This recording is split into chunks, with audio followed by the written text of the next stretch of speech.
Welcome to Option Trades today. I'm Tony the Bat Batista, and I've got one trade for you and one trade idea for you. Let's take a look at what's going on with the market.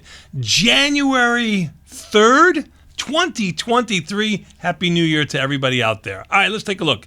Even the S&Ps are down 29. They were just making their lows while I was getting ready for this podcast, down another 10 handles from here, down around 30 and change. Volatility is up 55 cents at 23.65. Again, we like to sell volatility when volatility is expanding. As you can tell over the last couple of days or months, volatility has been going lower. It's at the lower end of the range, but today you can see it up a little over 2.25%, almost 2.5%. So today would be a better day of selling premium than would have been on Friday. What do I always like to do? I like to go to my watch list, my high option volume watch list. I like to go to IV rank. I like to click on that until I get to the high IV rank, high, and then in descending order for IV rank. Now, when you take a look at here, you have a stock like Apple right up here, which would be a perfect trade, in my opinion, if it didn't have earnings coming on January 26th. So I want to avoid any of the stocks that have earnings with them, if I can at all do that. But as you can see, all the names that we like to trade, Apple, Tesla, even Mara, which is not always on my list, but Mara down a $3 stock. It's irrelevant to me. I can't trade Marathon Oil. I called it Mara. I apologize. I could not trade Marathon Oil, $3.40 stock. But Google, very high IV rank, good expanding 5-day IV rank, which is a 5-day net change, which is really good. But it has earnings coming February 7th. Now, I'd rather trade Google than trade Apple, only because the earnings are like a week further away. Now, Apple has a better IV rank. You could certainly make an argument that Apple would be a better trade than Google, but that's just my own personal opinion. So like I told you last week, it looks like we're going to have to go into stocks like or products like ETFs. Now, here's one, XOP, the S&P Oil and Gas. You can see it right up here on the top here, giving you the name.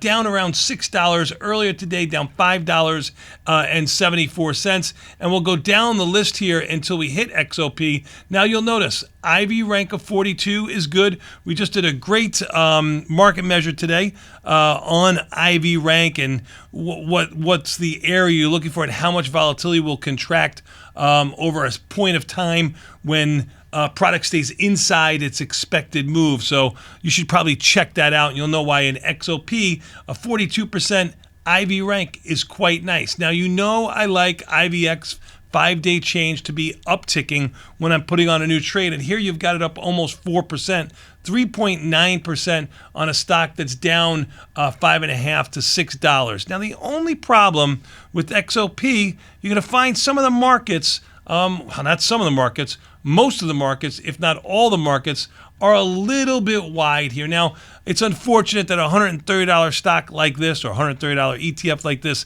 doesn't have better markets, but it is what it is. Now, it does have dollar-wide strikes above, but unfortunately below 120, it has $5 wide strikes. So take a look at that and make sure you're not, you're doing the right strikes. If you're trying to do a $2 or $3 wide one, all of a sudden you find yourself doing an $8 wide one, even though you're 2 strikes away. What I'm talking about is like if you were looking at the 124, 125 put spread, you might think that you're, only doing a $2, $3 wide, and you'll notice that you're doing almost $9 wide. So be careful with some of those strike price selection. What am I doing in XOP? Well, let's take a quick look at it. XOP has been going lower as of late. It's not on its lows that it made back in October, but you can see over the last month or so, it's at the low end of its range. It follows pretty much with oil, and you can see oil down $2.50 today. I'm looking at oil right here on the left-hand side of my screen. Okay, let's go back to XOP and see what we're going to do in here. You know me, for a trade that I have really no opinion on. I'm not going to be in January with 17 days to go. I'm going to want to be in February, the closest to that 40-ish day mark. February sets it up. No earnings to worry about. IV rank is quite high. IVX 5-day change is good. Now it only comes down to your assumption. My assumption is I'm a little bit of a contrarian. I want to take a slightly bullish point of view, but you know what? I don't like the markets in XOP. I'm not crazy about oil itself. Like, I have no opinion on it one way or the other. So I'm just going to go with a 1/2 ratio spread. I'm going to buy the 120 puts one time. I'm going to sell 2 of the 115 puts. I was able to get filled at $1.77. The buying power effect is about $1,300. Your max profit obviously is the width of the strikes. That's $5 plus the credit you receive. That's why it says $1.71. So $500 plus $171 equals that $671 that you see here. The trade itself, as a standalone trade, has an 84% pop. 84% probability of profit on a trade that has a positive 14 deltas. What was my assumption? Slightly bullish. You may think it's catching a falling knife. I look at it as being a contrarian. I want to have slightly bullish deltas. Again, the most I can make if my assumption is correct on this trade, meaning if the stock goes higher, you'll see this green line here right in the middle, no risk to the upside, only profits to the upside. I can only make $177. But if I get my direction wrong and I were to do nothing to this trade, which is unreasonable, but if I did nothing to this trade and the stock closed at 115, I'm long the 120 puts one time. You can see it down here. I'm short 2 of the 115 puts. The 115 puts at 115 would be worthless. The 120 puts would be worth $5. $5 equals $500 plus the $1.77 I did it to begin with is right there, $677 as my max profit. That means my break even is $6.77 below the 115 strike. Let's just call it just under 110. What's the chances on getting down to 110? Well, it's below 15%, and that's how you get that 84% pop on this trade. Now, I told you when I started this podcast, or if you're watching on YouTube, I appreciate all the comments. Please like and subscribe on YouTube. That's how we keep the lights on here. Even though it is free to subscribe, we can use those clicks for you. Now, I said I was going to look at another trade, or I wanted to do another trade, but I missed it. So I'm going to tell you what it was. Maybe it'll set up for you a little bit later. PDD traded all the way up. It's up almost $3 right now, but it traded all the way up to $89 and change. It was $5 higher today. What was I looking to do? Well, I told you I like to put on trades with around 40-ish days, right? 45 days being optimal. That's right where we are right now. So what was I going to look to do? I was going to look to buy something like in February. Remember, I'm a contrarian. I guess I should give you what my assumption is. I'm a contrarian, so you can look at this chart and see here that I want the stock, well, at least for me, I'm going to play it to the downside. Why?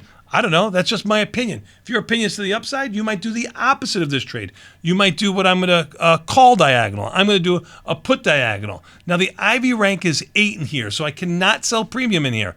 Now, the IV X 5-day change in PDD, I believe the last time I looked is actually expanding. Let's see if I can find it here for you. If it's in this list, give me a moment. I'm looking. Ah, there it is. It's up 3.5%. Now, that 5-day IVX, the IVX 5-day change is up 3.5%. That's awesome. But look at the IV rank, only 8. So for me, I can't sell premium in here, but I can do a diagonal trade, which is synthetically selling premium. Let me explain to you what I would do. I'd be looking to buy February, which has a monthly implied volatility of 65, and I'd be selling January, which has a monthly implied volatility of 64. Now, you always want to sell a higher implied volatility than you do buy, but you don't want to have that relationship any more than 3 vol points would be as much as I like. So just because it's 1 vol point against us, I'm good with that. With PDD doesn't have any earnings that I can tell as of yet. I think it has it sometime in March. So for me, this would be a good trade to make. Why wouldn't I want to do, or a good setup to make? Why wouldn't I want to do February, March? Well, February, March, you can see here has a little bit about 4.5 vol points. That's too much for me. Plus, I'm looking for the directional bias in here, so I want the shorter dated options. What would I look to do in PDD, or what I was trying to do? I was trying to buy the February 85 puts, they were right, just one strike in the money at the time. Remember, the stock was around 89, and I wanted to sell the 80 puts in January.